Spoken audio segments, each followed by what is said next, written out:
یہ قوت احساس جب ختم ہو جائے تو پھر اللہ ذہن میں آ جاتا ہے، اور اللہ تعالیٰ کا خیال کبھی کبھی آتا ہے، اور اللہ کا خیال ہوتے ہوتے اتنا کم پڑتا ہے کہ حالت گناہ میں اللہ اگر یاد آ جائے تو الجھن ہونے لگتی ہے اس خیال سے بھی کہ یہی وقت رہ گیا تھا خدا کو یاد کرنے کا، یہی وقت رہ گیا تھا اذان دینے کا، کسی طرح اس چیز کو مٹاؤ اور قوت خیال سے بھی اللہ کو نکالو۔ ہے وہ مومن، اس کا عقیدہ ٹھیک ہے وہ مسلمان، کبھی نماز بھی پڑھ لیتا ہے، چندہ بھی دے دیتا ہے، لیکن اللہ کو اس قوت خیال سے نکالنے کا جذبہ ہمیشہ جوان اور ہمیشہ تازہ رہتا ہے۔ فرق اتنا سا رہ گیا ہے کہ کافر ایک سچی اور پاکیزہ زندگی گزارتا ہے،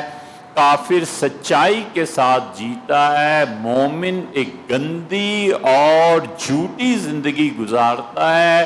اس کا قول یہ کہتا ہے کہ اللہ ہے، جنت اور جہنم ہے، اور اس کا فعل یہ بتاتا ہے کہ گویا یہ خدا کو مانتا ہی نہیں۔ اس مسلمان کا عمل یہ کہتا ہے کہ اللہ نہیں ہے، اس کا عمل یہ کہتا ہے کہ میں نے مر کے کسی کو جواب نہیں دینا، اس کا عمل یہ بتاتا ہے کہ کوئی حساب و کتاب اور کوئی قبر سے دوبارہ اٹھنا نہیں ہوگا، میں جو چاہوں سو کروں، مجھ پر کوئی حاکم اور اختیار کسی کا نہیں ہے۔ انسان کا نفس اور نفس امارہ اس کی جبلت بن جاتا ہے، اور جبلت جہاں پر تباہ ہو جائے، بگڑ جائے، اور انسان کا نفس اتنا غالب آ جائے کہ وہ اپنی خواہشات کو بلا روک ٹوک کے اور بغیر کسی لگام کے استعمال کرنے لگے، اس کا مطلب یہ ہے کہ اس روح کا اللہ ہی حافظ ہے۔ کافر سچا ہے، اس کے نزدیک آخرت کچھ نہیں ہے، اس کے نزدیک اللہ کی ذات ہے ہی نہیں، اس کے نزدیک سب سے بڑا مقام یہ ہے کہ اس دنیا کی زندگی کو اچھے طریقے پہ گزارے، وہ اس دنیا سے محبت بھی کرتا ہے، اچھی طرح گزارنے کی کوشش بھی کرتا ہے، وقت کی بھی پابندی کرتا ہے، سچ بھی بولتا ہے۔ اسے پتہ ہے کہ اگر میں جھوٹ بولوں گا تو یہ میری زندگی خراب ہوگی، میری عزت کم ہو جائے گی، وقت کی پابندی نہیں کروں گا تو آیا ہوا رزق واپس چلا جائے گا۔ اس لیے کافر اس زندگی کو آخری اور پہلی زندگی جانتا ہے، اس زندگی کے ساتھ سچا ہے، اور مسلمان اس زندگی کو اپنی آخری زندگی نہ جاننے کے باوجود اس جہان میں بھی جھوٹا اور آخرت میں بھی جھوٹا۔ اسی کے قوت خیال سے بھی اللہ نکل گیا۔ اللہ کا خیال ناگوار گزرتا ہے، کہیں پیسے دینے پڑ جائیں تو طبیعت پہ بوجھ ہوتا ہے، کہیں کوئی ایسا گناہ چھوڑنا پڑ جائے جو شدید مجبوری کے عالم میں چھٹتا ہے تو مدتوں افسوس رہتا ہے کہ خدا نے یہ کیوں کیا۔ عین موقع پہ تیار ہو کے گھر سے نکلے اور بارش شروع ہو گئی، اور عین موقع پہ گاڑی کا ٹائر پنکچر ہو گیا، تو جو زیادہ ہی ایمان ہے تو اللہ کو گالیاں دیتا ہے، تقدیر کو گالیاں دیتا ہے کہ اس موقع پہ یہ مصیبت پیش آنی تھی، پتہ نہیں تھا کہ میری کریز خراب ہو جائے گی۔ یہ وہ عملی زندگی کی مشکلات ہیں، اور جو حقیقی معنی میں مومن ہے اگر اس کی تصویر سامنے رکھیں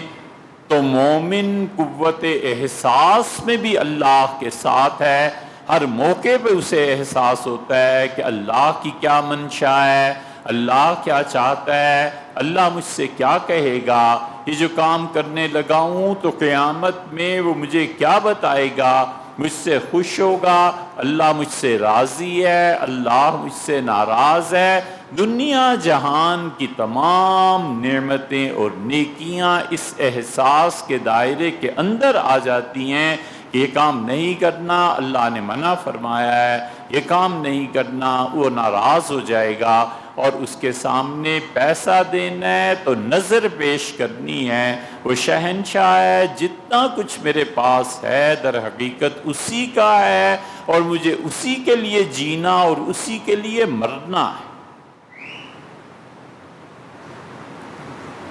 مومن آدمی کا خیال بھی اللہ کے ساتھ جڑ جاتا ہے،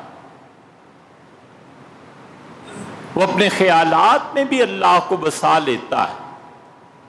اس شخص کے برعکس جس کا خیال جبلت کے ساتھ جڑ جاتا ہے،